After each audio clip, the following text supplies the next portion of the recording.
que le monde n'est pas tel qu'il semble être. Sors de là! Que le diable existe. On se trouve au beau milieu d'une lutte épique, une lutte entre le bien et le mal. Et voici leur véritable histoire. Cette histoire a inspiré un film si terrifiant que des ambulances se tenaient à la sortie des salles de cinéma pour prévenir les crises d'hystérie. The Exorcist. Le film était une fiction. Mais ce que nous allons vous raconter s'est réellement passé.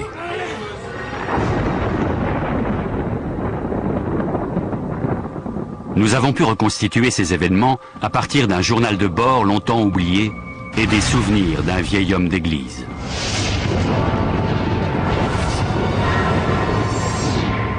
En 1947, dans un hôpital de Saint-Louis, un jeune garçon de 13 ans, Ronald Unkeler, est soumis au rituel du grand exorcisme. Pendant des semaines, des prêtres vont se succéder à son chevet pour le libérer des forces diaboliques qui l'habitent. Son expérience sera l'inspiration derrière le film le plus terrifiant de l'histoire du cinéma, L'Exorciste. Lorsque l'on parle de la possession, on a l'impression de se retrouver en plein cœur du Moyen-Âge. Pourtant, on pourrait croire qu'avec la médecine moderne, ce phénomène aurait été chose du passé. Eh bien non. En 1949, à Cottage City, en banlieue de Washington, d'étranges phénomènes commencent à se produire autour du jeune Ronald Unkeler, un adolescent de 13 ans. Des objets bondissent littéralement en l'air au passage de Ronnie. La nuit, le lit de l'adolescent est violemment secoué au point où il n'arrive plus à dormir. Les Unkeler consultent des parapsychologues et des prêtres. Ils font même admettre leur fils à l'hôpital de Georgetown où l'on procède à toute une batterie de tests médicaux. Les résultats sont clairs. L'adolescent ne souffre d'aucune pathologie psychiatrique. L'exorciste était un prêtre de 52 ans de l'église catholique romaine de Saint-Louis, dans l'état du Missouri. Le père William Bowdern était un curé respecté, charitable et connu pour sa bonté d'âme.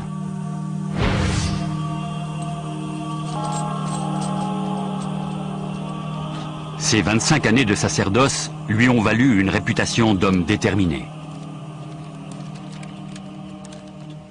Il était particulièrement tenace. Il ne lâchait rien avant d'en avoir terminé. Un jour, il reçoit un coup de téléphone d'un confrère, le père Raymond Bishop.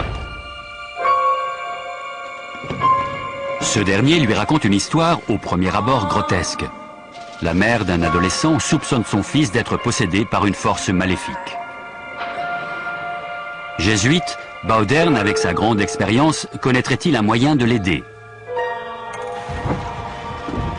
La requête peut sembler saugrenue. Il accepte pourtant de rendre visite à la famille.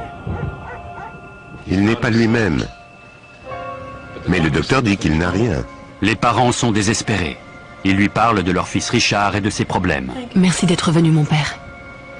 Parlez-moi de Richard. Il se passe quelque chose en lui. Mais nous ne savons pas ce que c'est, ça me fait peur. Bowdern leur fait reprendre calmement leur récit depuis le début. La mère lui décrit la vie d'une famille ordinaire, heureuse et unie.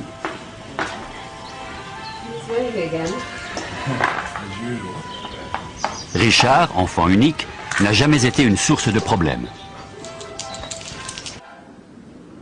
Ma belle-sœur Millie nous a rendu visite au mois de janvier. Elle et Richard étaient très proches. Je vais te montrer à quoi sert une planche Ouija. Elle avait apporté une planche Ouija. Une planche avec des lettres dessus. On laisse les esprits la déplacer. Comme ça? Oui, voilà. Millie et Richard ont passé des heures à jouer avec cette table. Ils essayaient d'entrer en contact avec l'au-delà. C'est le 15 janvier qu'on note un premier signe mystérieux. Un bruit de gouttes d'eau régulier se fait entendre. On l'a entendu toutes les nuits, pendant toute une semaine.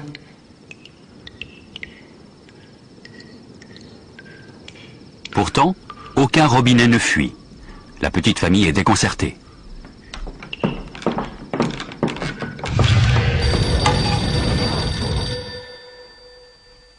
Le 26 janvier, ils apprennent la mort soudaine de tante Millie.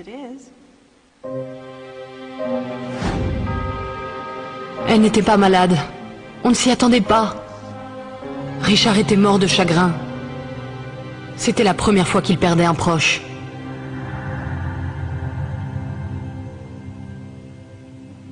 Les jours suivants, les bruits de gouttes d'eau et de martèlement ne font qu'augmenter. Ça vient de là-haut. Encore? Tu devrais aller voir. On fait venir les dératiseurs. Mais les bruits continuent.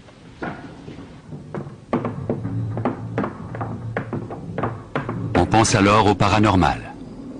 Serait-ce l'œuvre des poltergeists, ces esprits frappeurs sortis des légendes du folklore?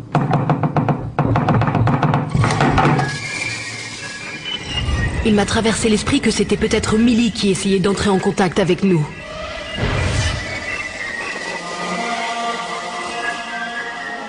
Une nuit, une image pieuse accrochée au mur s'est mise à bouger, comme si on frappait derrière. Ce n'était pas Richard qui faisait une blague puisqu'il était au lit hier. Ce n'était pas Richard qui faisait une blague puisqu'il était au lit. Jusqu'au jour où ces phénomènes prennent une tournure plus inquiétante.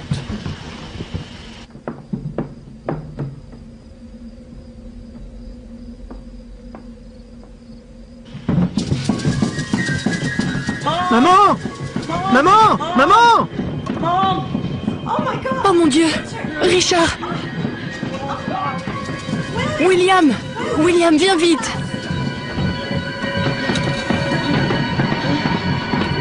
Bonjour les enfants. À l'école, Richard, un enfant d'ordinaire calme et sans histoire, devient l'élève le plus dissipé de sa classe. Arrête ça tout de suite. Mais c'est pas moi! Les parents s'adressent alors à un psychiatre. Fork, spoon, 7. Il lui a fait passer toutes sortes de tests, mais il n'a pas trouvé le moindre problème d'ordre mental. On est même allé voir un psychiatre.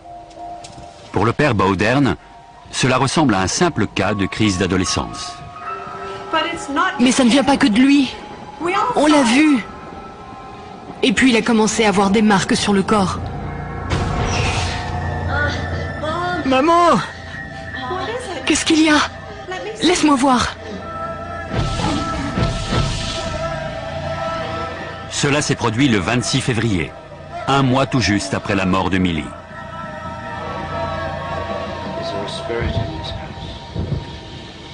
On a passé des journées à essayer d'entrer en contact avec Millie à travers la planche Ouija. Toute la famille croyait au spiritisme. Et à la mort de la tante, ils étaient préparés à une forme de communication avec l'au-delà.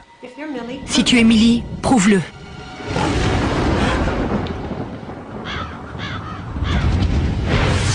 Il y eut une réponse, pas sur la planche Ouija, mais sur le corps de Richard.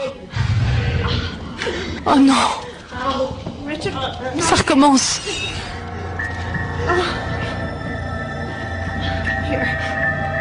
Les parents de Richard, désemparés, finissent par envisager l'impensable. Leur fils est peut-être habité par une force démoniaque. Ils se confient à leur pasteur, un luthérien.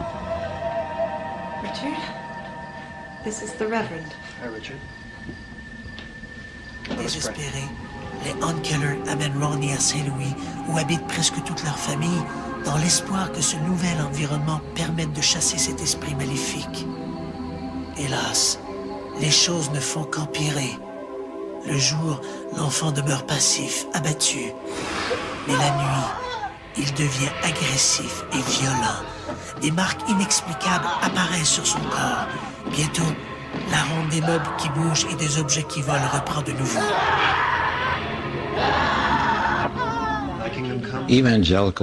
Chez les luthériens évangéliques, la religion de cette famille, on ne recense aucun cas de possession ou d'exorcisme. Mais le pasteur savait que cela existait chez les catholiques. Il leur conseille d'aller voir un prêtre catholique. L'enfant est alors confié au père William Bowdern, un jésuite de l'église de Saint-François-Xavier. Pour le prêtre, Ronnie est possédé du démon. Il le fait administrer à l'hôpital des frères Alexiens. C'est là que le père Bowdern et une demi-douzaine de ses confrères vont procéder au grand On a tout exorcisme. envisagé. Croyez-vous possible que... Écoutez, demain soir on dira des prières et on verra ce qui se passe. Merci, mon père.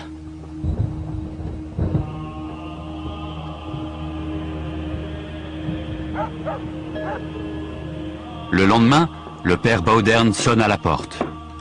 Cette fois, il est accompagné d'un témoin, l'homme que la famille avait contacté en premier lieu. Le père Raymond Bishop. Bonjour Richard. Bonjour mon père. Comment ça va? Je suis le père Bowdern et voici le père Bishop. Comment te sens-tu? Ça va? Bien. Si tu veux bien, j'aimerais te réciter ce qu'on appelle une neuvaine. D'accord. Ça commence comme ceci. François-Xavier Saint, très aimable et plein de charité, j'adore respectueusement avec vous la majesté divine. Qu'y a-t-il? Ma poitrine. Oh Seigneur.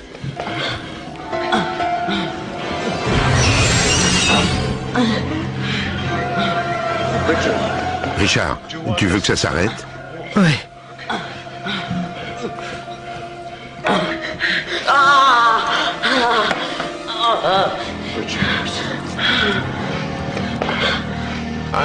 Je vous supplie de tout mon cœur de m'obtenir, par votre puissante intercession, la grâce si importante de vivre et de mourir sainement. Les invocations durent toute la nuit, jusqu'à ce qu'à l'aube, Richard sombre dans un profond sommeil. Les deux prêtres exténués reprennent le chemin du presbytère.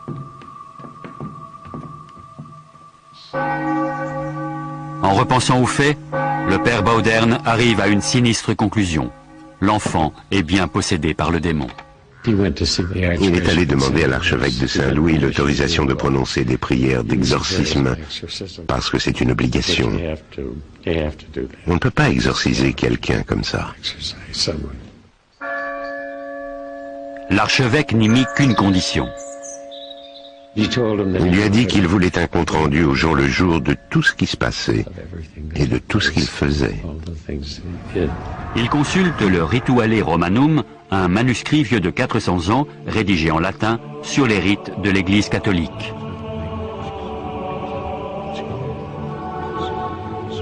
Enfoui dans ces pages, il trouve le passage indiquant comment pratiquer un exorcisme.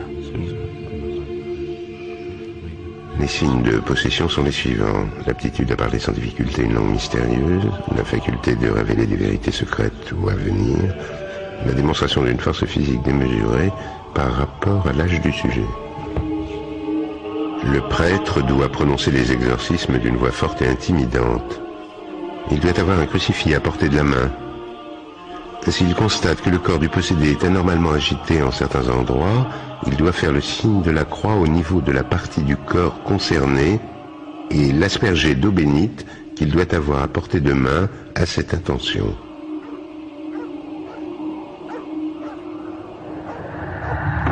Bowdern et Bishop retournent au chevet de Richard.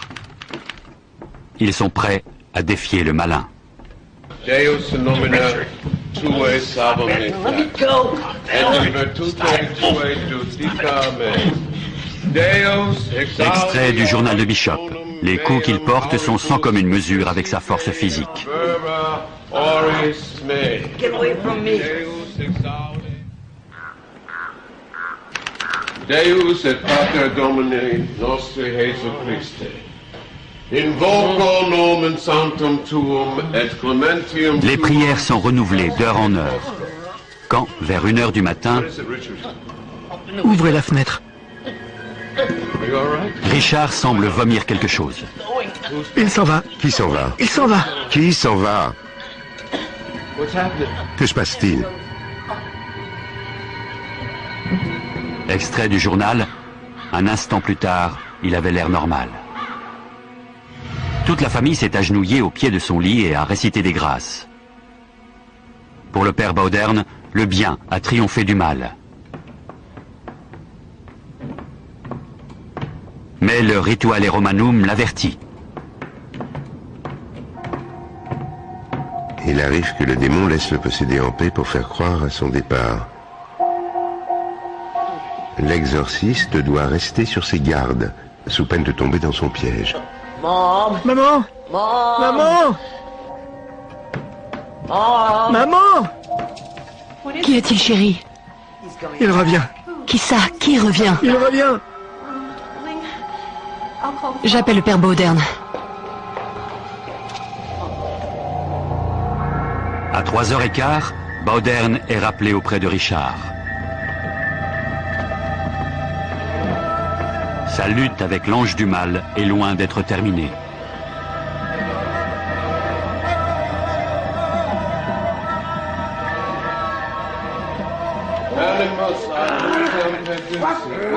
Dimanche 20 mars, extrait du journal. À 20h15, Richard a eu une crise plus violente que toutes les précédentes.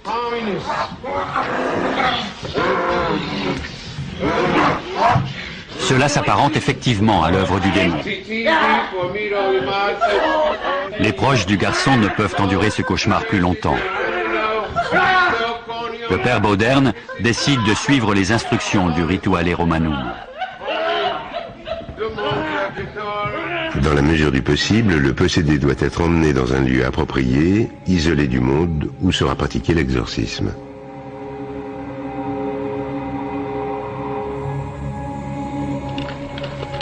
Le lieu approprié est un hôpital catholique de Saint-Louis tenu par des frères alexiens. Richard est interné dans une aile spéciale de l'établissement, là où les portes sont verrouillées et les vitres renforcées. Il est le nouveau pensionnaire du service psychiatrique.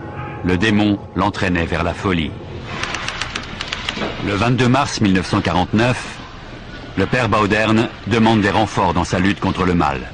Walter Halloran, aujourd'hui retraité dans le Wisconsin, est le dernier témoin vivant de ces événements. En 1949, il était le jeune séminariste chargé de maîtriser Richard au cours des séances d'exorcisme. C'était mon rôle du début à la fin, le tenir immobile. Et de temps en temps, entre deux séances de prière, je passais le voir et on parlait. Avant de dire les prières, on allait chercher une fiole d'eau bénite, grosse comme ça.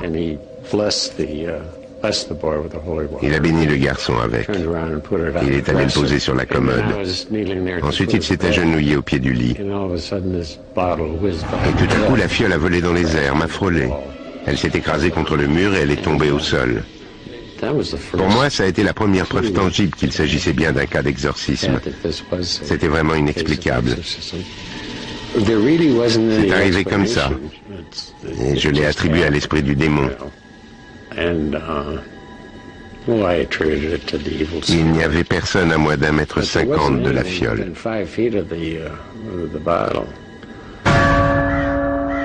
Tu vas mourir en 1957. Je t'ai vu en enfer.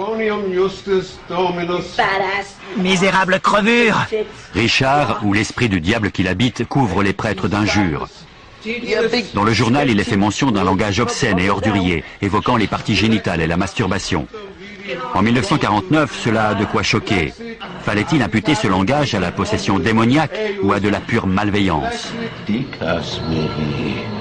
Au fur et à mesure que se prolonge le supplice, Richard devient de plus en plus obscène. Devine où tu peux te l'enfoncer. Il m'a demandé si à un moment ou un autre, j'avais soupçonné le garçon de feindre sa condition. Eh bien, non, jamais. Il n'y avait rien qui laissait supposer, à l'époque où il avait ses crises, qu'il essayait d'attirer l'attention ou qu'il se réjouissait.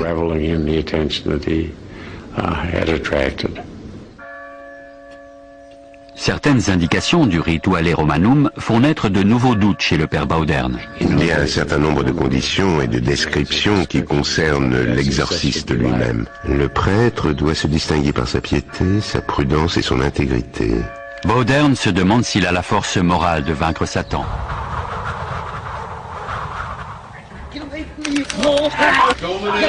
Extrait du journal.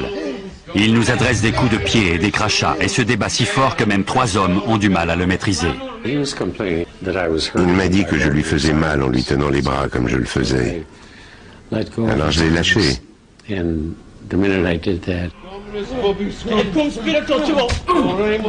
Et aussitôt il m'a frappé.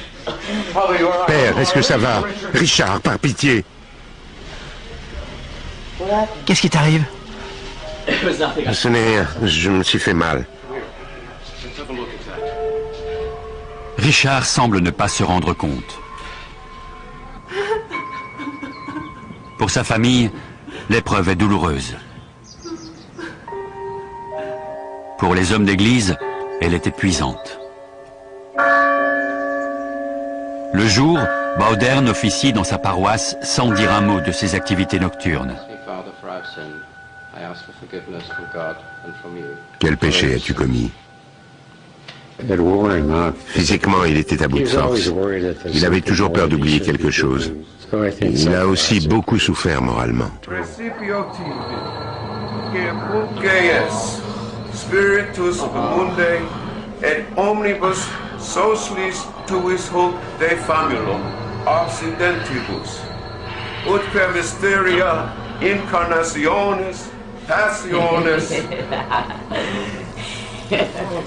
Extrait du journal. Il y a eu 4 ou 5 mixtions de ce type au cours de la nuit.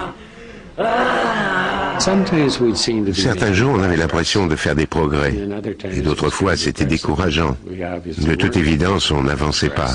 La mère de Richard songe à tout abandonner et à ramener son fils à la maison. Le père Baudern, exténué, amaigri et de plus en plus faible. Il doit s'élever à travers la prière et le jeûne pour implorer l'assistance divine et chasser les démons. Je me souviens qu'il jeûnait tout le temps et qu'il priait beaucoup. Il disait, c'est tout ce qu'on peut faire. Le rituel continue. Un soir, on remarque que les mouvements de Richard se font plus violents chaque fois que le prêtre invoque le nom de Dieu. Et Fili, et Spiritus, et Spiritus, Domini exaudi, et appetatum virim votum. Et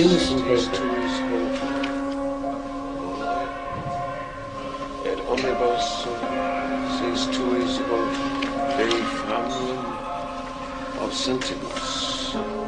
Extrait du journal. Richard a demandé un crayon. Avec, il a écrit « Je suis le diable en personne. Dans 10 jours, j'enverrai un signe. » Quel signe? Baudern l'ignore.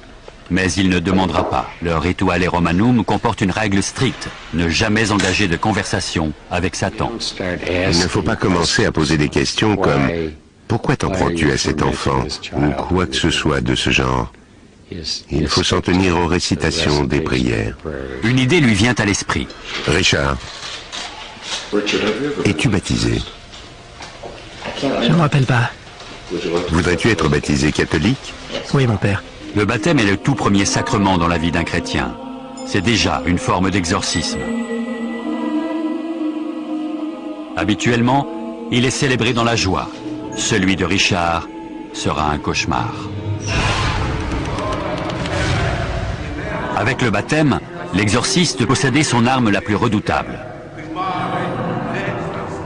Renonces-tu à Satan? Il répète la question encore et encore. Renonces-tu à Satan? Renonces-tu à Satan? Je renonce à Satan. Ego te baptizo.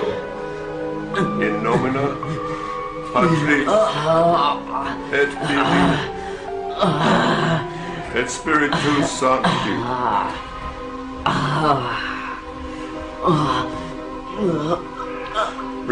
Richard, je te baptise au nom du Père, du Fils et du Saint-Esprit. Au regard de l'Église catholique, le garçon est désormais hors de danger en présence du Saint-Esprit. Mais le diable n'en a pas terminé avec lui.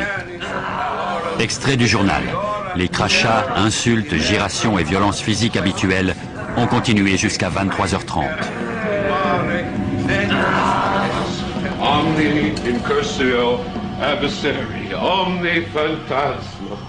Il faisait des choses étranges. Il vous crachait dessus et ses yeux étaient fermés. Il se jetait sur moi les yeux fermés, mais ne me ratait jamais. Nuit après nuit, les prières de libération sont répétées. Le jeune Unkeler est en proie à des comportements violents. Il frappe les prêtres et leur crache au visage.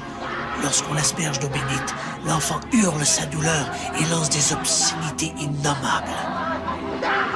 En mai 1949, les prêtres se réunissent une fois de plus au chevet du jeune Unkiller.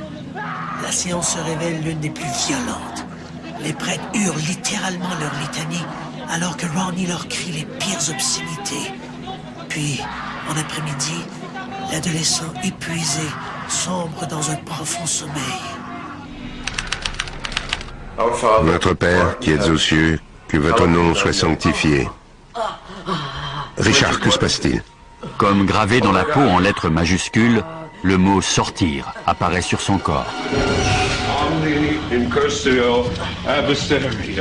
Extrait du journal.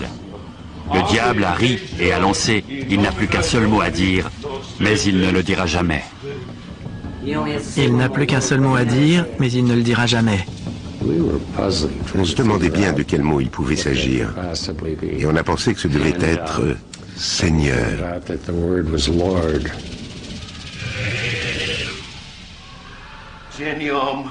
Les prêtres invoquent le nom du Seigneur. Richard est de plus en plus agité. Il est sujet à des délires. Dans le journal, on peut lire que Richard a eu une vision de l'archange Michel. Ça brûle! À travers la voix de Richard, c'est l'ange qui a parlé. Satan, je suis Saint Michel et je t'ordonne à toi, Satan, et aux autres esprits maléfiques de quitter ce corps, au nom de Dieu, immédiatement, disparais. Plus tard, Richard raconte qu'il a vu un ange se battre avec le démon à l'entrée d'une grotte d'où jaillissaient des flammes. L'ange est sorti vainqueur et le diable s'est retiré dans les flammes. C'est alors qu'une détonation semblable à un coup de feu retentit dans l'hôpital. À son réveil, l'adolescent est calme et détendu. Richard reçoit la communion des mains du père Bowdern.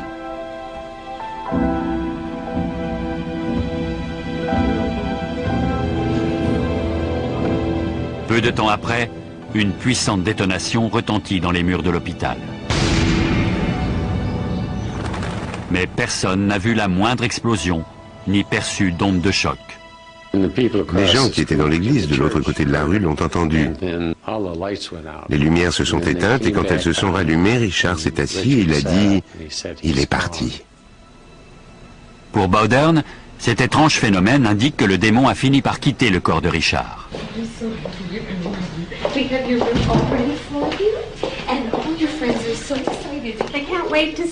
Après 4 longues semaines d'exorcisme, Richard rentre enfin chez lui. Il semble n'avoir aucun souvenir des dernières semaines. L'enfant reprendra bientôt une vie normale, oubliant même ses 6 mois de possession. La possession démoniaque est un phénomène très très rare. Sur des milliers de personnes atteintes de troubles psychotiques, un seul cas est lié à une possession démoniaque. Dans d'autres cultures, ce peut être un esprit, qui soit bon ou mauvais, ce peut être l'esprit d'un ancêtre disparu, ce peut être la personne qu'on vient d'inhumer. Il y a beaucoup d'autres possibilités. On parle même de possession animale dans certaines cultures également. Mais en Occident, effectivement, à tout seigneur, tout honneur, on attribue très vite les phénomènes au diable lui-même. Le phénomène de la possession est particulièrement présent chez les groupes dont la religion s'inspire des traditions africaines comme le vaudou ou l'umbada. En Occident, de plus en plus de thérapeutes croient que certains troubles du comportement comme la schizophrénie et les cas de personnalité multiple peuvent être l'œuvre d'une infestation par une entité invisible.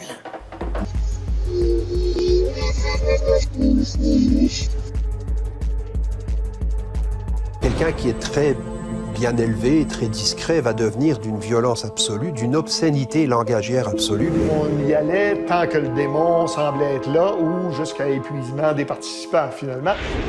Y a-t-il un Dieu? Je ne peux pas vous le dire, mais je peux vous dire que le diable, lui, existe. En 1976, Annelise Michel meurt suite à un exorcisme. Ses parents et 2 prêtres exorcistes sont accusés. Klingenberg, am Main, se trouve en Bavière, dans l'arrondissement de Mittenberg, à quelques 65 km au sud-est de Francfort. C'est là qu'Annelise voit le jour le 21 septembre 1952. Anneliese Michel, c'est une jeune Allemande qui est née dans une petite ville, Klingenberg am Main, en 1952. Son enfance est sans particularité, si ce n'est qu'elle est, au point de vue santé physique, elle est relativement fragile. Elle fait beaucoup de maladies infectieuses. Elle rate une année d'école à cause de cela, ce qui fait qu'elle est décalée après, systématiquement, dans ses relations avec ses copines et copains. Elle est la troisième fille de Joseph et Anna Michel, qui auront par la suite 3 autres enfants. Un couple d'artisans de la classe moyenne, propriétaires d'une scierie à la sortie de la ville. Ils sont de fervents catholiques. Il ne manque jamais une célébration dominicale. Donc l'environnement, sans être, disons, fondamentaliste au point de vue christianisme, l'environnement est très religieux. On attache beaucoup d'importance à ces choses-là, tout principalement, selon ce que l'on en sait, la mère qui a 4 filles, sur lesquelles elle veille avec beaucoup de prudence. On fait très attention d'enseigner aux filles de ne pas sortir quand il y a une fête, parce qu'il pourrait y avoir des hommes dans le coin, etc. Donc il y a une chape de plomb qui est posée sur les épaules des filles, et Anneliese Michel, c'est la plus âgée des 4. Donc elle a en plus à être une espèce de mère potentielle quand la mère n'est pas là. Donc elle est effectivement très drivée, si vous passez le mot, par sa mère pour maintenir la tradition, le respect des règles, etc. C'est dans ce contexte ultra-religieux que la petite Anneliese passe son enfance. Un peu avant son 16e anniversaire, elle commence à présenter des problèmes de comportement. Elle fait ce qu'on pourrait appeler, de prime abord, une absence, c'est-à-dire une crise épileptique petit mal à l'école, au début de la rentrée scolaire. Cette absence, elle est vue par une de ses amies, Marianne Burdisch, qui peut témoigner qu'elle a vu Anneliese Michel d'un coup comme ne plus être là. Mais le soir, le vrai problème apparaît. Le soir de cette absence, Anneliese, quand elle se couche, va avoir une crise de phobie, pourrait-on dire, puisqu'on n'étiquettera pas plus précisément pour l'instant. Elle se sent oppressée, elle se sent écrasée sur le plan de son lit, elle se sent paralysée, elle essaye de crier, aucun son ne sort, elle se sent uriner sans pouvoir s'empêcher d'uriner, elle sent ses urines chaudes, et ça disparaît comme c'est venu. Elle change son lit et puis elle continue, elle termine sa nuit comme ça. Toute l'année suivante, il ne se passe rien, mais au mois d'août de l'année suivante, à nouveau un phénomène à peu près identique à cela. Sa mère, là, est informée, on consulte un médecin, il ne sait pas trop ce qui se passe, on envoie chez un neurologue. Malheureusement, les crises sont trop sporadiques pour être documentées objectivement. Le praticien en conclut qu'il s'agit sans doute d'une forme bénigne d'épilepsie. Il prescrit de la dilantine, un anticonvulsif. Mais les choses ne s'améliorent pas. Il va y avoir une 3e crise à peu près 1 an après, et puis les crises vont se répéter de plus en plus. Sur ces crises-là, dont on ne connaît pas l'explication, personne ne trouve d'explication, on dit que c'est de l'épilepsie parce qu'il faut bien dire quelque chose, selon moi, mais ça ne ressemble pas à de l'épilepsie. Et sur tout cela, donc, se greffe une tuberculose. Anneliese Michel est fragile, elle est envoyée dans un sanatorium. Encore une fois, elle quitte sa scolarité pour être envoyée à Mittelberg, dans un sanatorium. Et là, un jour, quand elle regarde par la fenêtre le paysage, elle voit les Alpes, apparaît le fameux masque infernal, ce qu'elle appelle un Fratzen, c'est-à-dire un masque grimaçant qui lui fait une peur terrible. Elle n'est plus capable de prier à partir de là, et elle se sent comme investie par ce visage. Et en fait, c'est le début d'une hypothétique possession diabolique, ou ce qu'on appellera plus réellement un syndrome de possession diabolique. À l'été de 1973, Anneliese Michel, alors âgée de 20 ans, devient de plus en plus asociale et entre dans des colères soudaines. Au début, elle-même d'ailleurs, exprime clairement qu'elle a un problème qu'elle ne sait pas étiqueter, mais qu'elle voudrait par elle-même réussir à guérir. Ce qui met un sérieux doute sur l'hypothèse de la psychose. puisque, par définition, un psychotique a perdu ce qu'on appelle le sens de la réalité. Donc il n'admet pas être malade. Ce sont les névrosés, en général, qui admettent leurs problèmes. Elle admet qu'elle a un problème, elle s'en rend compte, elle veut en sortir. À ses parents, elle raconte qu'elle a parfois des visions de démons et d'êtres grimaçants. Les médecins continuent quand même d'essayer de comprendre ce qui se passe. Elle a des électroencéphalogrammes qui reviennent toujours normaux, même sous stimulation. Elle a des antiépileptiques qui ne semblent pas améliorer grand-chose. Elle avait quand même une conscience normale, elle était fonctionnelle la plupart du temps. Sauf que c'est de moins en moins devenu le cas. Et il y a un moment où c'était à peu près 24 heures par jour que la violence dans son corps s'exprimait de toutes sortes de façons. Et la famille finit un jour par quitter ce qu'on appelle les hommes en blanc et se rapprocher plus de ce qu'on appelle les hommes en noir. Constatant que la médecine est incapable de faire quoi que ce soit, eh bien ils en parlent au curé de leur ville et ça fait tache d'huile. Plusieurs prêtres sont impliqués.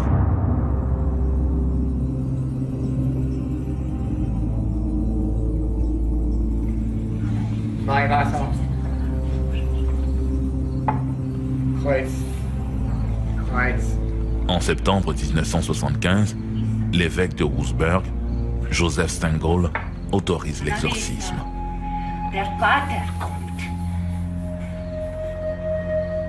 Alors on a deux personnes qui ont été mandatées pour faire l'exorcisme. Il charge les pères Arnold Renz, un ancien missionnaire en Chine, et Ernst Alt, un prêtre de la région et ami des Michel, de procéder au rituel du grand exorcisme.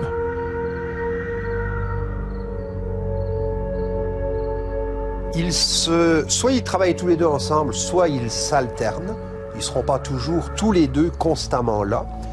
Et on sait qu'ils sont conseillés dans leur démarche. Ils sont conseillés par un certain nombre de jésuites et aussi par le père Adolphe Rodevuc, qui lui est la sommité dans ce domaine. Pour l'Église, l'existence du diable est une réalité, sinon une nécessité. En matière d'exorcisme, le Vatican se montre toutefois prudent. Alors là, si on parle théologie, les signes de possession diabolique ont été définis dans la première édition du rituel romain de 1614. C'était l'initiative du pape Paul V qui voulait donner des règles à suivre et donc des moyens de diagnostiquer. Le rituel romain impose 3 signes, ce qu'on appelle la xénoglossie, parler ou comprendre une langue souvent morte et qu'a priori la personne n'est pas censée connaître. Deuxièmement, la cryptesthésie, c'est-à-dire connaître les choses cachées. Et troisièmement, le décuplement des forces, en corrélation bien sûr avec l'âge et le sexe de la personne. Théoriquement, il faut ces 3 signes pour au moins commencer, au point de vue théologique, à évoquer un diagnostic de possession diabolique. Ces signes sont nécessaires, mais ne sont en aucun cas suffisants.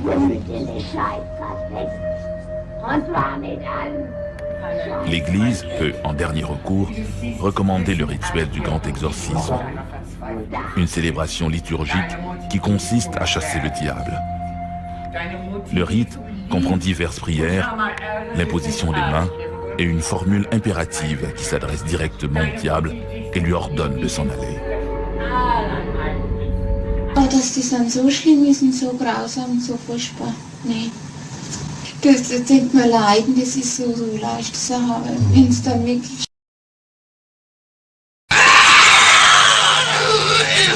Ihr Klötze! Nein, ihr Klötze! Der Maul, ihr Klötze! Oh, so der Milane, da, ich gerne, da! Sind wir schon 3? Ah, wie.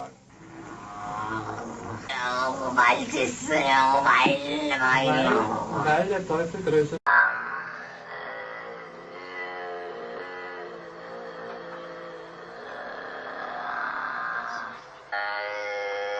Im Namen deines Sohnes, den Jungfrau, im Namen Jesu, befehle ich dir auszufahren.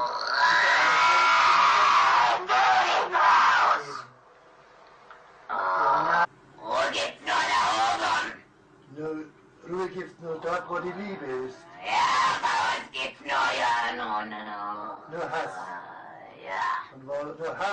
gibt's keine Ruhe. Nein! Unfair!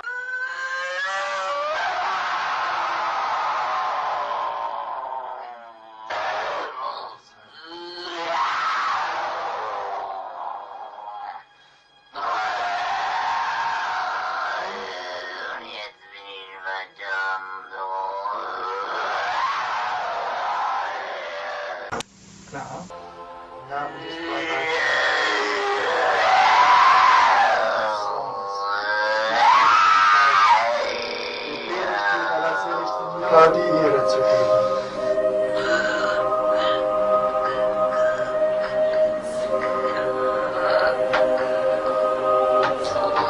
Et lui ordonne de s'en aller. C'est ce rituel auquel est soumise la jeune Anne-Lise dès septembre 1975. C'est fait dans la maison familiale et il avait même été prévu par les parents pour conserver leur image de bourgeoisie honnête, de faire ces exorcismes dans une pièce qui donne sur l'arrière de la maison. Parce que si ça fait beaucoup de bruit, il ne faut pas que les gens dans la rue entendent. C'est un aspect qui peut paraître très accessoire.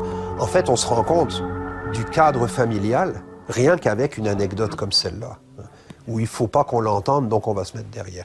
Donc ça se fait dans la chambre d'Anne-Lise Michel. Les exorcismes sont enregistrés sur magnétophone. À l'époque, c'est des magnétophones à bande. Tout est enregistré. Il y a des dizaines de bandes audio qui ont été enregistrées.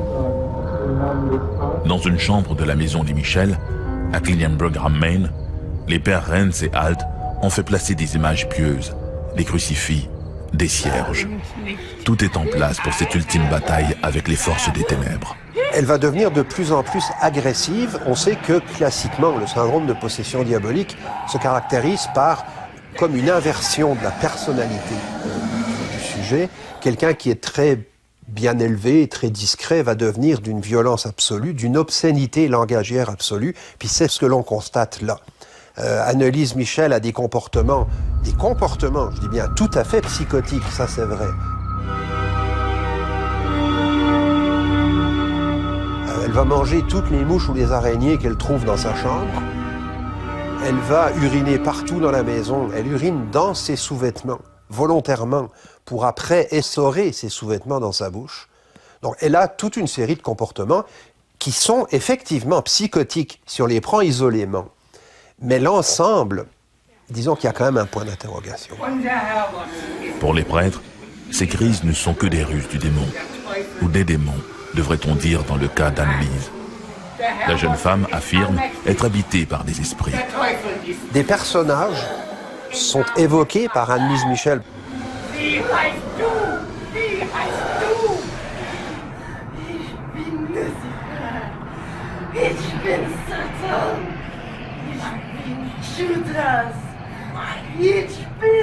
Les exorcismes, il y en aura presque 70. Anne-Lise est dans un état physique et psychologique de plus en plus dégradé. Elle est déshydratée, elle est violente face à elle-même, elle se frappe la tête contre le plancher, elle a des bleus partout. Elle ne mange plus, elle ne boit plus. En mai, dans ces rares moments de lucidité, la jeune femme jure que les entités malveillantes qui l'habitent l'empêchent de se nourrir. On sait qu'elle n'était plus capable du tout d'avaler la moindre goutte d'eau.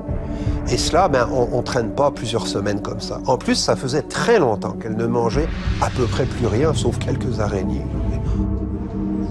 Au matin du 1er juillet 1976, ses parents la trouvent étendue sur son lit, sans vie. Anne-Lise Michel a été trouvée morte le matin du 1er juillet 1976. Le père ouvre la porte de la chambre, il pense que sa fille dort, il s'en va, et plus tard dans la matinée, en fait, ils vont se rendre compte qu'elle ne dormait pas, elle est morte. Appelé à la maison des Michel, le médecin légiste refuse de signer l'acte de décès. Le père a voulu demander au médecin de famille de signer un certificat de décès. Mais le médecin de famille n'était pas à Klingenberg, il était assez loin.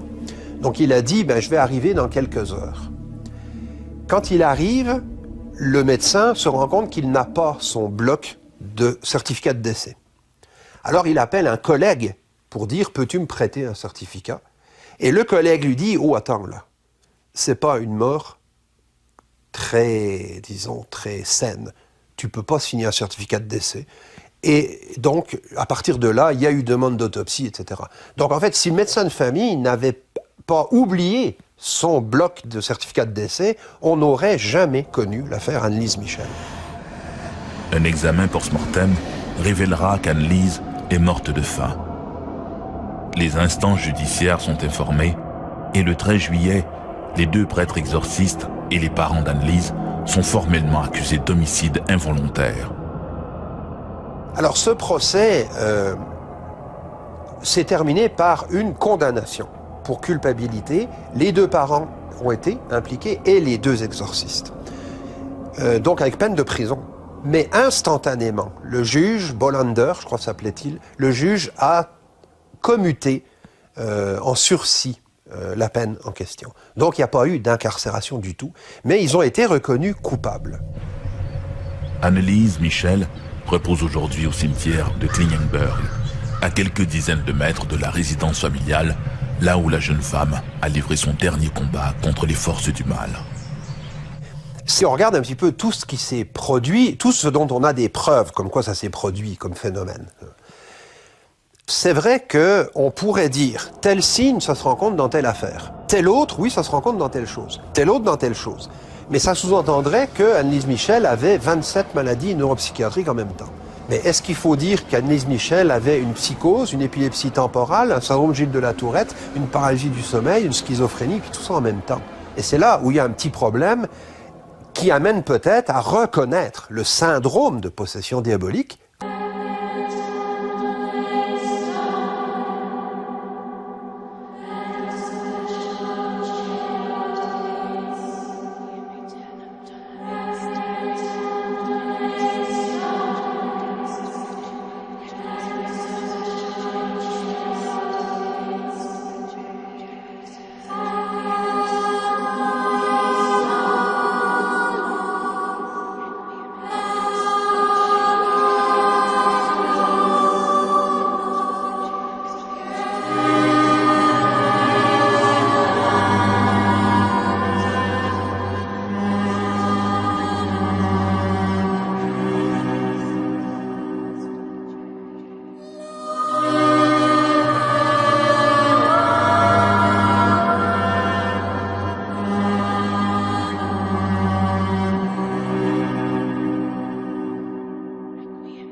Maurice Thériault voit le jour en 1935. Il est le premier-né de Emelda et Maxime Thériault, un couple d'agriculteurs de Sainte-Agathe au Québec. Le jeune Maurice n'a pas encore 10 ans lorsque ses parents décident d'aller s'installer à Fort Kent, dans le Maine, aux États-Unis. Ces années d'après-guerre sont difficiles et le gamin doit travailler de longues heures au champ pour aider son père. Il travaillait sur la ferme avec son père, dans le Maine. Il y était obligé, c'était son devoir. Il a quitté l'école en 3e année. Il travaillait à la ferme et s'occupait des tâches ménagères et de ses frères et sœurs. Maurice was a normal kid to a certain extent. Jusqu'à un certain point, Maurice était un enfant normal, jusqu'à l'âge de 8 ou 9 ans. Mais un jour, il a été témoin d'un événement dans la grange. Il a vu son père se livrant à un acte de bestialité. Son père s'est mis à le détester à cause de cela et l'a forcé à l'imiter. And then he forced him to do the same thing. À Fort Kent, les abus de Maxime Thériault, et en particulier à l'endroit de son jeune fils Maurice, sont notoires. Comme dans bien des cas d'abus, la communauté préfère fermer les yeux. Sans aucun soutien, le gamin, laissé à son triste sort, ne peut que rêver du jour où il pourra s'affranchir de son père brutal.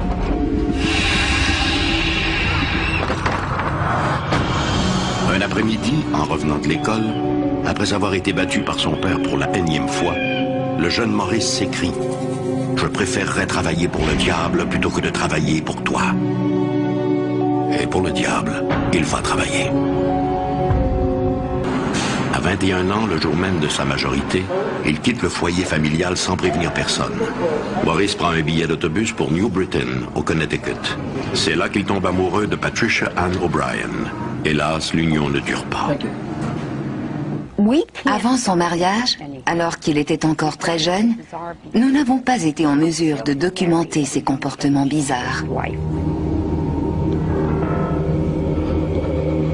Parfois, Maurice entre dans des transes qui le métamorphosent. Il devient violent. Et à au moins 2 occasions, des événements surnaturels inexplicables accompagnent ces crises. Un jour, le crucifix placé au-dessus de son lit se met à saigner. Rares sont les gens qui peuvent parler une langue morte. Et encore moins faire référence à des citations religieuses très précises.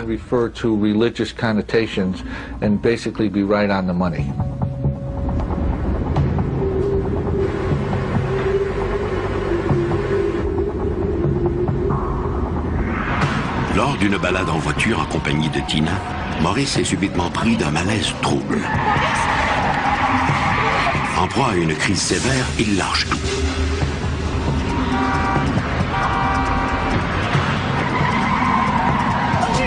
Tina voit distinctement le volant et l'accélérateur réagir comme si quelqu'un conduisait la voiture. Les tentatives désespérées de Tina pour sortir son mari de sa torpeur demeurent vaines. Tina a la conviction qu'une entité invisible a pris le contrôle de la voiture et qu'elle veut les tuer. Craignant pour la vie de ses jeunes enfants et pour sa propre sécurité, elle met un terme à leur vie commune.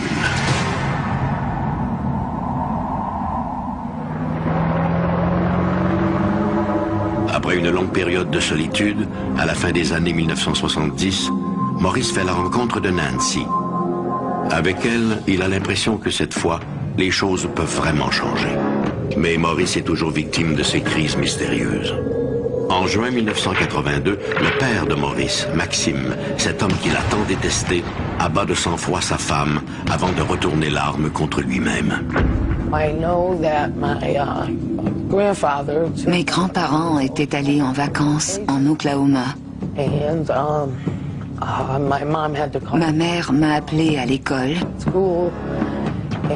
pour m'annoncer que grand-papa avait abattu grand-maman d'une balle dans la tête et qu'il s'était suicidé. Il s'est tiré. L'assassinat de sa mère et le suicide de son père ne font qu'ajouter aux troubles de Frenchy. Les étranges crises dont il souffre s'accentuent. Plus les mois passent, plus Nancy est inquiète pour la sécurité de Maurice et pour la sienne. Inquiet lui-même de ses comportements anormaux, mon père s'est rendu à la police, où on lui a dit qu'il était fou. La situation a empiré ce que nous avons souffert. Bien que la capacité de Maurice Thériault à devenir violent à tout moment ait été terrifiante pour tous ceux qui l'entouraient, c'est la source de sa violence qui attira Ed et Lorraine Warren chez les Thériault. Il était habité par un esprit maléfique, peut-être même par plusieurs esprits. Pendant plusieurs années, les Warren ont assisté à des exorcismes et les ont enregistrés. Ils ont été appelés par un prêtre catholique après que Nancy ait demandé de l'aide pour maîtriser les comportements de Maurice. Quel phénomène? Des sons, du sang qui coulait de ses yeux, sans cause naturelle. Des croix apparaissaient sur son corps. On a appelé la police. Les policiers de la région ont trouvé Maurice étendu sur le plancher de la salle de bain. Ils ont été témoins de phénomènes autour de Maurice. Le sang qui coulait de la bouche et des yeux. Des messages écrits en français apparaissaient dans son dos. Nancy décrivait les années de terreur dont elle n'avait jamais parlé par peur, ni aux policiers, ni aux Warren, lesquels étaient alarmés par les phénomènes inexpliqués entourant les Thériault. Soudain, en me retournant, j'ai vu ce truc voler. Un madrier a traversé la serre et l'a frappé si fort à la tête qu'il est tombé. Nancy Thériault parle des étranges phénomènes qui se répétaient sans cesse. Entre les faits surnaturels évidents, il y avait toujours la violence de Maurice. Il les menaçait, il les frappait, il crachait.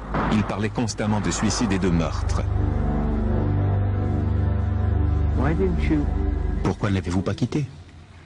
Parce qu'il nous menaçait sans arrêt. Il nous interdisait de le quitter. Et nous ne l'avons jamais dit aux Warren. Il nous interdisait de parler. Il disait que si mes enfants parlaient et essayaient de nous séparer, il en tuerait un, ou il arriverait quelque chose à l'un d'eux. Il s'est résolu à consulter un prêtre. Le prêtre Homer Boyer nous a contactés de Warren, au Massachusetts. Il nous a raconté que des événements très étranges entouraient la famille d'un fermier, un Canadien français de sa paroisse. Il s'agissait d'un homme d'un certain âge, environ 70 ans, avec beaucoup d'expérience. Il n'était pas du genre à céder facilement à la panique ou à l'exagération. C'était un homme gentil, pieux et dévoué. Il m'a dit qu'il priait à l'occasion avec la famille, mais qu'il sentait une présence malsaine et hostile. Il a demandé notre aide. Dès la première visite, ils nous ont parlé de la lévitation d'objets, des écritures sur le dos de Maurice, qui ressemblaient à des incisions au scalpel, et le sang imprégné sur son t-shirt, qui disparaissait aussitôt qu'il l'enlevait. J'ai été très impressionné par cette première rencontre. Et peut-être à cause de ma profession de policier, très sceptique aussi.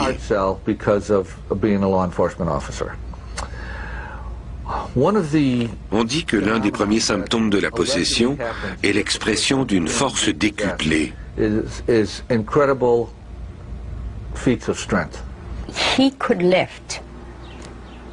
Il pouvait soulever une statue de 200 kilos. Il possédait une statue de béton très lourde qu'il avait récupérée dans un cimetière. C'était une statue de Sainte Thérèse, je crois. Elle tenait des roses, mais les fleurs étaient brisées, et c'est pourquoi on l'avait écartée. Quoi qu'il en soit, Maurice, lorsqu'il faisait appel à cette entité qui le possédait, pouvait la soulever uniquement avec le bout de ses doigts.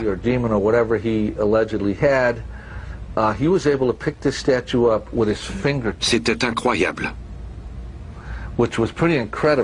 Malgré ma stature d'1,90 m et mes 100 kilos, et à l'époque j'étais en excellente forme, je n'arrivais à la déplacer que de peine et de misère. Ils écoutent son récit et prennent note des étranges événements qui, depuis 30 ans, stigmatisent sa vie. Avant d'affirmer qu'il y a possession démoniaque, nous devons la documenter. Notre parole ne suffit pas. Nous avons fait admettre Maurice dans une institution psychiatrique du Massachusetts pendant 30 jours, où il a été évalué par des médecins. Nous pouvons prouver sans l'ombre d'un doute à qui que ce soit, qu'on parle de la police, des médecins, des prêtres ou de la famille, qu'il s'agissait bel et bien d'une possession diabolique.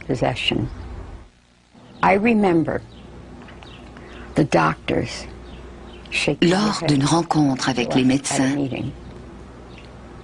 Tous étaient d'avis qu'aucune pathologie ne pouvait expliquer les phénomènes bizarres autour de Maurice. Pour eux, il ne fait aucun doute que Maurice Thériault est victime d'une, sinon de plusieurs entités diaboliques. Nancy, Maurice, Ed, moi-même et le père Homer Boyer avons rencontré l'évêque Timothy Harrington. Il a été tellement ému par la situation désespérée de cet homme qu'il l'a serré dans ses bras et lui a dit « Je vais t'aider, mon fils ». C'est ce jour-là qu'a eu lieu le premier exorcisme. Le dimanche suivant, Maurice et Nancy se sont rendus à l'église. Au moment d'arriver en haut de l'escalier, Maurice a fait une culbute dans les airs et s'est retrouvé en bas sans une égratignure. C'est là que nous avons décidé de faire un deuxième exorcisme. Un troisième exorcisme a eu lieu le 2 mai 1980.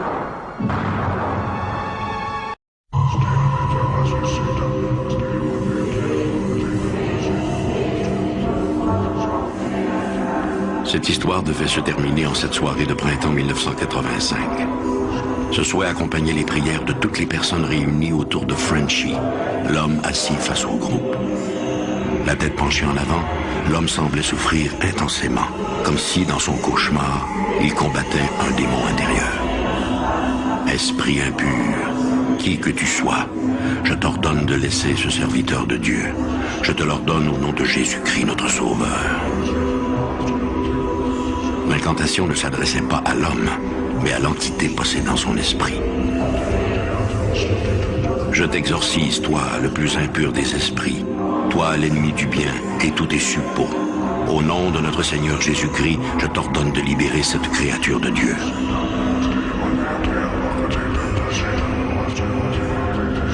Mis à part le policier qui filmait l'étrange rituel, l'assemblée, motivée par la peur, priait maintenant avec ardeur.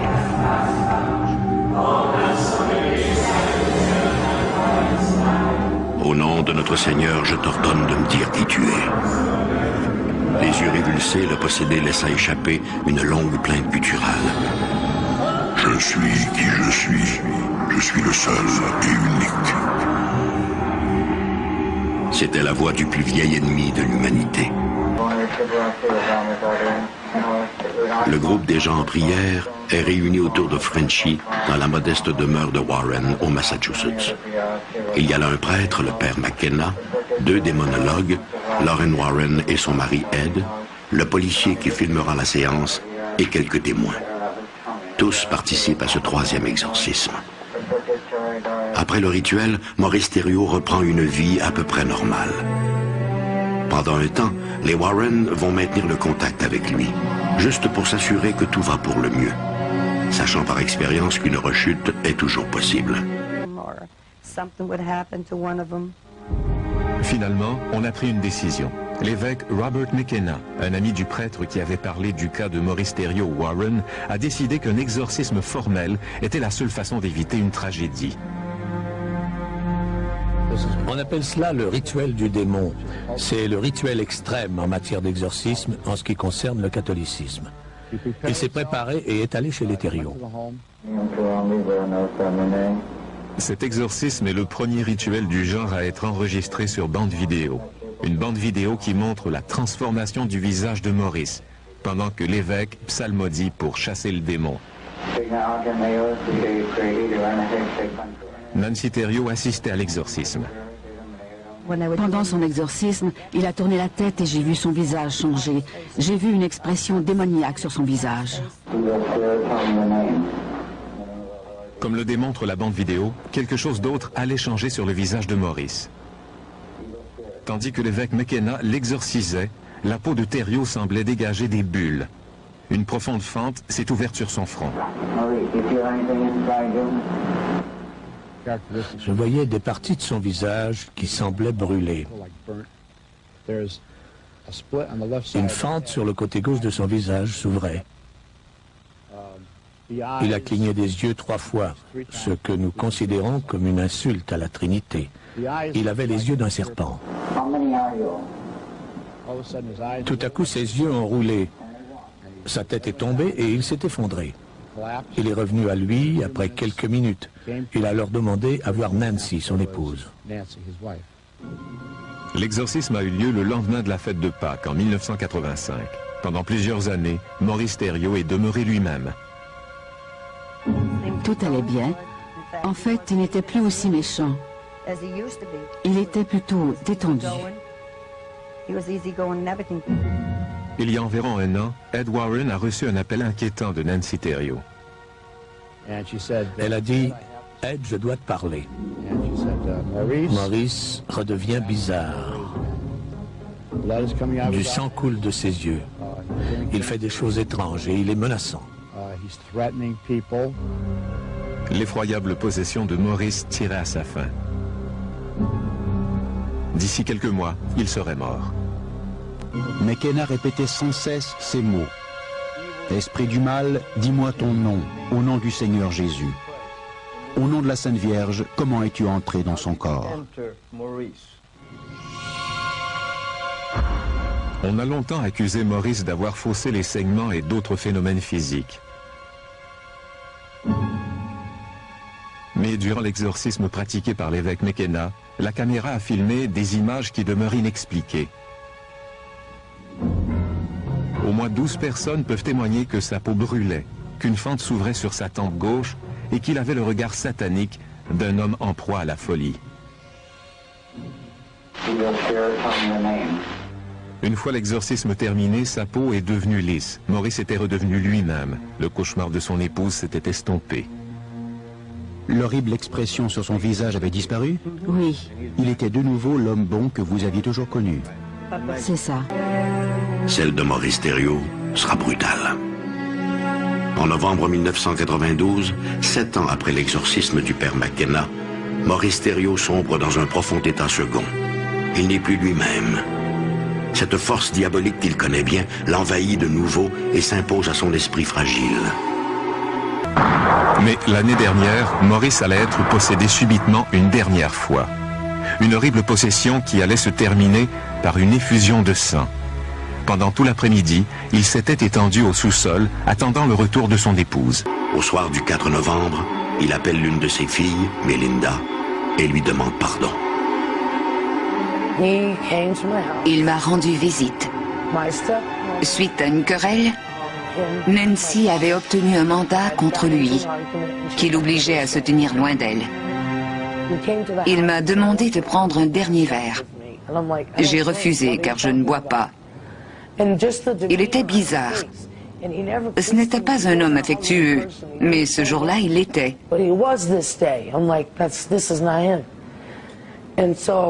Plus tard, j'ai fait part de mes craintes à ma sœur, Maureen.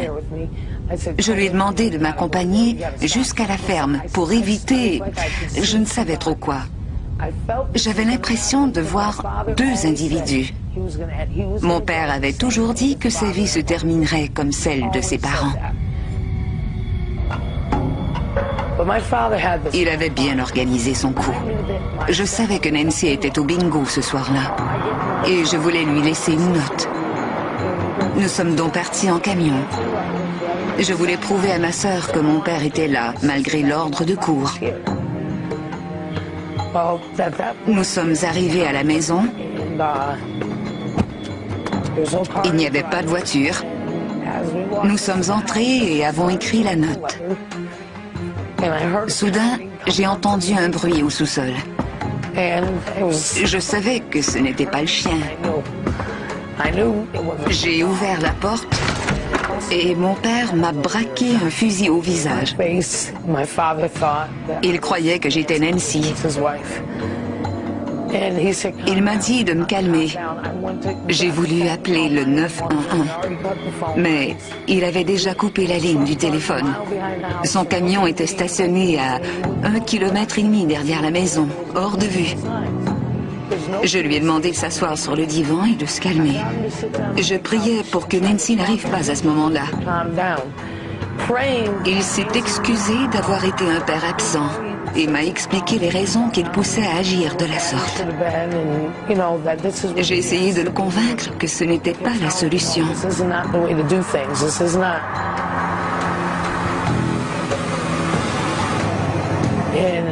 Tout à coup, il a bondi par la porte de la cuisine, une arme à la main. il était enragé.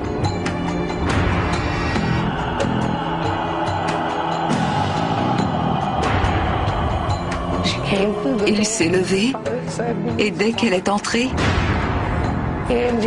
il l'a braquée et lui disant qu'il voulait lui parler. Mais elle a refusé et insistait pour qu'il... Il s'est approché de moi et j'ai empoigné l'arme. Nous avions nos mains sur l'arme, nous nous battions. Il m'a frappé avec la crosse de son arme. Il lui a alors tiré long bras. Je ne sais pas comment j'ai pu continuer, l'adrénaline peut-être. Apeuré, Nancy est sortie de la maison pour chercher de l'aide. Il a tiré un coup qui a atteint... Je me suis rendue au chemin, puis j'ai entendu un autre coup de feu et un bruit. On m'a dit qu'il avait tiré à travers la fenêtre du salon. Maurice est sorti de la maison en courant et a ramené Nancy de force à l'intérieur. Il l'a assise et l'a préparée à subir une dernière torture. Il l'a forcée à assister à son suicide. Il a dit, tu te souviendras de ça. Il l'a traînée dans la maison. J'essayais de l'aider, mais il m'a dit qu'il... Il s'est assis sur l'autre sofa, devant moi, à environ 2 mètres. Il essayait de mettre l'arme dans sa bouche. Puis, s'est tourné vers Nancy et lui a dit « Regarde-moi et rappelle-toi bien ceci. » Il m'a demandé pardon et m'a répété qu'il m'aimait. Il a alors placé le canon dans sa bouche. Il la bougeait comme ça, comme s'il se battait contre quelqu'un. Finalement, il l'a mise dans sa bouche et a tiré. Sa tête bougeait d'avant en arrière.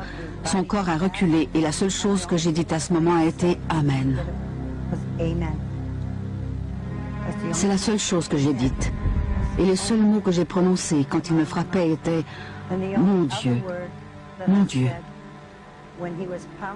Il continue à me frapper sur la tête en disant « Oui, mon Dieu ». Ce sont les seuls mots que j'ai prononcés après m'être bagarré avec lui. « Mon Dieu ». Puis il s'est tué, j'ai dit « Amen ». Et a tiré. Il m'a laissé avec beaucoup de questions et beaucoup de cicatrices. Je suis sortie et j'ai crié au secours. Je suis allée vers une maison à droite en criant « Aidez-moi, aidez-moi, aidez-moi ». J'ai aperçu mon propriétaire qui habite un peu plus loin. Il me disait « Nancy, ne t'arrête pas de parler ». J'ai commencé à parler de mes petits-enfants. Je récitais mes prières. La vie des Thériault dans leur petite maison de campagne est tranquille à nouveau. La vie a repris son cours dans la collectivité rurale de Whately, au Massachusetts. Est-ce qu'il vous arrive de rêver de lui? Pas une fois je n'ai rêvé à cet homme depuis cette histoire. Je regrette qu'il soit mort. Je veux dire que je ne souhaitais pas sa mort. Je voulais seulement qu'il me laisse tranquille. Je suis heureuse qu'il ne soit pas. Maurice Thériault était mon père. C'était un fermier venu du Canada.